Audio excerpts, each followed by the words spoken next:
아우, 노래도 좋아. 너무 좋아.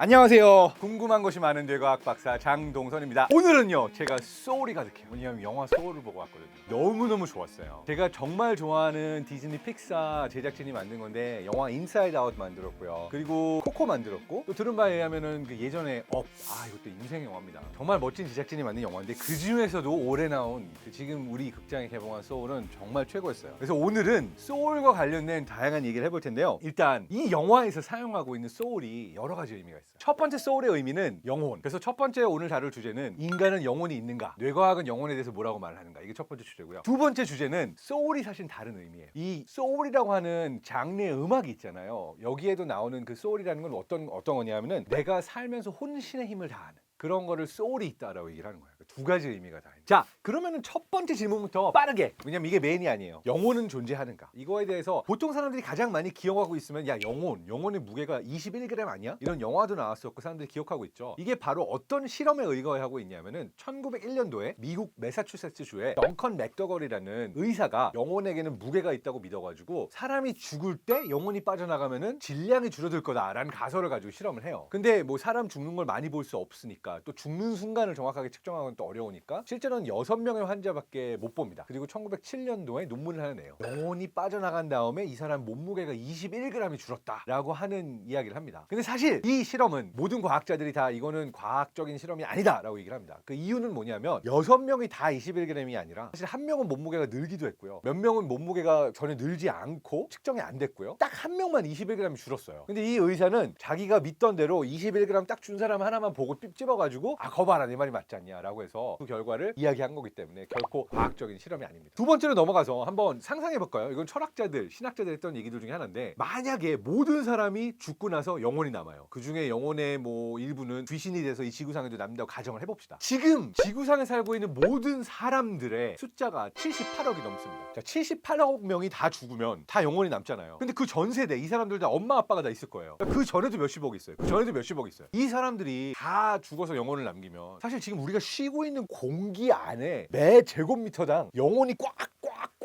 껴녀가지고 온 지구상에 다 영혼이 꽉 차고 있어야 된다는 얘기가 나와요. 뭐 이거에 대해서는 다른 답도 있죠. 뭐 다른 차원으로 간다, 또는 뭐 하늘로 가거나 지옥으로 간다. 이거는 사실 되게 과학으로 답할 수 없는 문제긴 하지만 그냥 과학자가 생각할 때 이건 사실 말이 좀 안 되는 얘기라고 할 수가 있습니다. 또 하나는 뭐가 있냐면요, 정말 영혼이 내 몸 안에 있어. 그럼 내 몸을 조종을 해야 되는데 영혼은 눈에 보이지도 않고 투과가 되고 손에 잡히지도 않잖아요. 그렇다면 물질적이지 않은 영혼이 어떻게 물질적인 내 몸을 조종합니까? 적어도 과학적으로 우리가 질문을 해봤을 때는 영혼은 있다고 보기 어렵다. 이게 이제 과학자 입장이라고 정리할 수 있을 것 같고요. 지금의 뇌과학자들과 과학자들은 사실 우리가 말하는 영혼을 정신으로 번역해보면 우리의 정신과 마음은 뇌의 작용과 함께 일어나고 우리의 뇌와 우리의 육신과 우리의 정신과 우리의 영혼은 하나다. 분리될 수 없다라고 보는 시각이 대부분의 과학자들이 보는 시각이라고 생각하면 될 겁니다.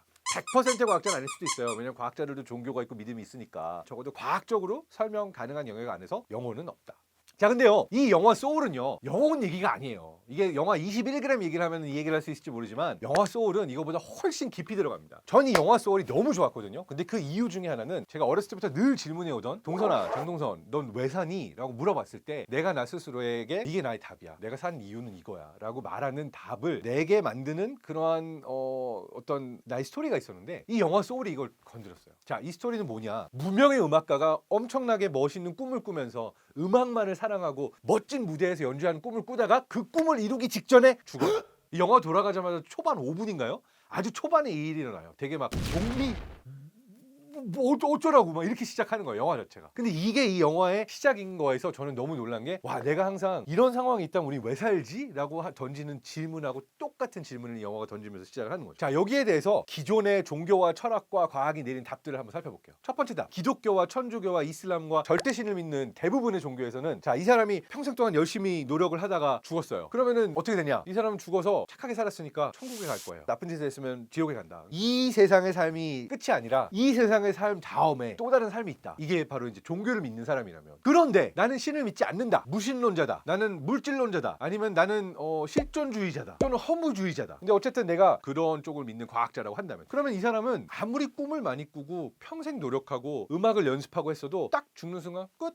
That's life. 셀라비. 그게 삶이야. 그냥 뭐 아무것도 없이 태어나서 아무것도 없이 죽는 거고 그 사이에 내가 뭘 하던 뭐 허무하고 억울할지 모르지만 그 사람은 죽었으니까 억울하지 않아. 그냥 그런 거야 삶은. 이라고 말한 답이에요. 자, 세 번째 답은 불교나 힌두교나 동양 사상에서 이야기하고 있는 사람이 죽으면은 이 사람의 업이라는 게 남다고 하잖아요. 카르마라고 하기도 하고 업이라고 하기도 하고. 그러니까 이 사람이 살면서 했던 모든 행위들이 어떠한 에너지의 형태로 남고 다시 이 지구상에 태어나서 또 다른 존재로 살아가게 돼 있다. 이걸 이제 환생이라고 이야기를 하기도 하죠. 저는 과학적인 레벨에서도 이 세 번째 답에 조금은 일리 있는 얘기들이 있다고 생각해요. 내가 했던 모든 행위들과 나라는 존재가 죽는다고 바로 사라지지 않아요. 누군가 나를 기억하고 있고 내가 남겼던 기록들이 있잖아요. 그러니까 우리는 베토벤이 죽었지만 모차르트가 죽었지만 그 음악들은 남아있는 거고, 그리고 어떤 위대한 철학자들도 죽었지만 그들의 사상은 남아있는 것처럼 그 다음 세대까지 남아서 다른 사람에게 영향을 주기는 해요. 그래서 그런 의미에서 죽으면 완전히 끝, 모든 게 사라지지는 않는 것 같아요. 그리고 누군가가 나를 기억해주고 있으면 그 사람의 뇌 안에는 나라는 존재가 기억으로 남아있는 거예요. 요즘은 내 모든 기록들을 인공지능한테 주면은 나처럼 이야기하고 나처럼 똑같은 기억을 갖고 있는 챗봇을 만들거나 아바타를 만들 수 있는 기술까지 생겼다고 해요. 그러니까 어느 정도 과학적으로 생각을 해봐도 완전히 사라지기보다는 불교에서 이야기하는 거랑 조금 다를 수는 있어도 나의 다른 모습들이 세상에 남긴 한다. 그리고 생물학적인 입장에서 나를 구성하고 있는 거 먼저 분자잖아요. 그러니까 우리가 이순신의 숨결이, 세종대왕의 숨결이 지금도 세상에 분자와 원자로 남아있으면 내 몸 안에도 들어간다라고 하는 것처럼 내가 죽고 나서 흙이 되고 내 분자들이 또 다른